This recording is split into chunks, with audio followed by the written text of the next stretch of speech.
there. I needed 3 sculptural planters, so I watched a whole bunch of videos where people took fabric, soaked it in cement, and then draped it over things to make sculptural planters, and now I'm going to give it a shot.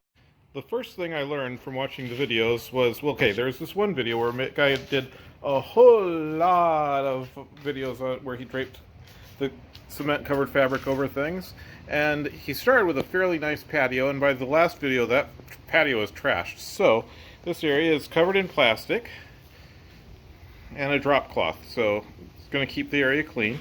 I'm working in my garage so I can control the weather a little better, so it's not in direct sunlight, should cure a little better, won't get rained on, should cure a little better. This is the basic frame that I built out of stuff I happen to have laying around in my garage. So far I have not invested any money in this other than the bit of plastic that is not going to be used again. My mother-in-law made these gorgeous flower displays, and so the idea here is that these are going to frame those and really bring out their beauty. I took plastic and put it over the forms to give them the exact shape that I want, and then I have ropes coming off of them to give shape in other areas, and I'm using these well, it's PVC poles stuck into concrete. I took some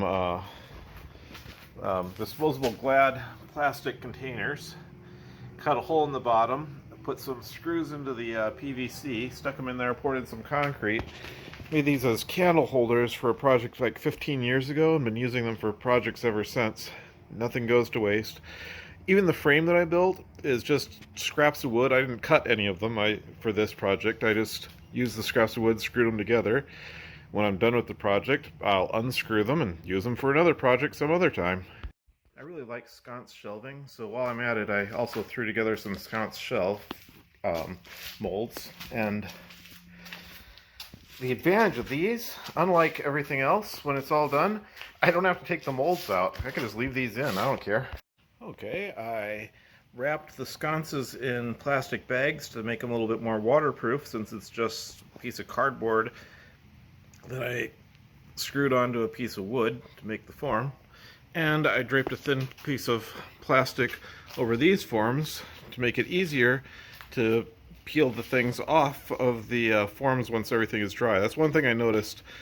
Everyone who does this these style things online, when they do them successfully, they always drape a piece of plastic over things to make it easier to separate, because concrete doesn't really, well, in this case cement, not concrete.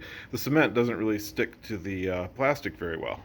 Watching the videos online, I noticed that some of the texture of the fabric they used showed through, so I decided to go with burlap to give it a nice, interesting texture. There is a common misperception that concrete should be a liquid. Ideally, if you do it right, it's more of a paste. But from watching the videos, I clearly saw that they needed a little bit liquid, more liquid than you normally would do it, in order for the fabric to soak up the cement. Now, I am using cement and not concrete. I'm using a Portland cement. The reason being that cement plus gravel makes concrete. Well, I don't really want gravel in my planters, so I'm using cement.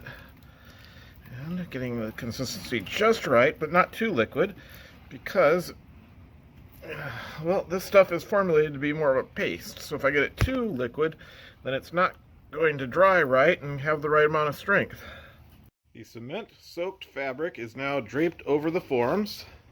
I heard a story that steel-reinforced concrete became a thing because there were some people making flower pots. I believe it was France. We're going to say France. So there are some people making flower pots in France, and as part of how they were making them, they wanted to make the concrete thin, so they formed it around bits of metal.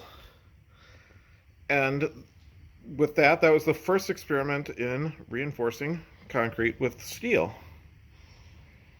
I'd like to think that this could be the beginning of fabric reinforced cement. That'd be pretty cool. So Oh, there's the gloves I was wearing. Gloves are very important. Cement is very hard on hands, and dermatitis is not fun, especially here in Minnesota where it gets really dry in the winter, so take my word on that. I'm very excited about these sconce shelves because I really like sconce shelves, and although the flower pots are the reason why I'm doing this, I have plans to use them twice, whereas the sconces, I'll be using those continuously for years to come. So very excited, and decided not to clean out the bucket because I got plenty of buckets, and I know that my father will cringe if he watches this video, but I'm willing to sacrifice a bucket. So these are how they turned out. They're not bad. Turned out okay, not enough. They're a little flimsy. They can, I don't know if you can see, but there's little flex to them. Yeah, that one's you can see how that's moving there, the way that concrete doesn't normally move. This one especially turned out really flimsy.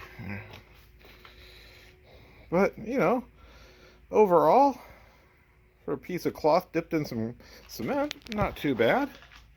That bucket I thought I was going to sacrifice, I tapped it on the ground. Most of the concrete fell out. I ground it down. I'm going to turn that into a stand, paint it with the rest. About to start painting them. And now the sconces, the sort of afterthought to this whole thing, they turned out really nice. Except for the tops weren't smooth, so I slapped some cement on them and just sat them down on the plastic. And that got it smooth enough and, you know, flat enough. So yeah, the sconces I'll probably have for the rest of my life. I expect that the flower pots will go maybe a couple uses. But yeah, about 30 years ago, my cousin Billy Cullen taught me all about concrete. Well, not all about. We laid a foundation together, but still learned a lot, paid a lot of attention, and still using what he taught me. So, you know, bricklayers don't have to worry about their legacy because they're building stuff that lasts forever, but still, hey Billy, this is part of your legacy. Okay, I threw some paint on them, poured the paint on really. I mean, it was just a slop paint job, but after that went on, they're, you know, still a little wobbly, but much more sturdy than they were before. That paint's actually now structural, so that's an improvement.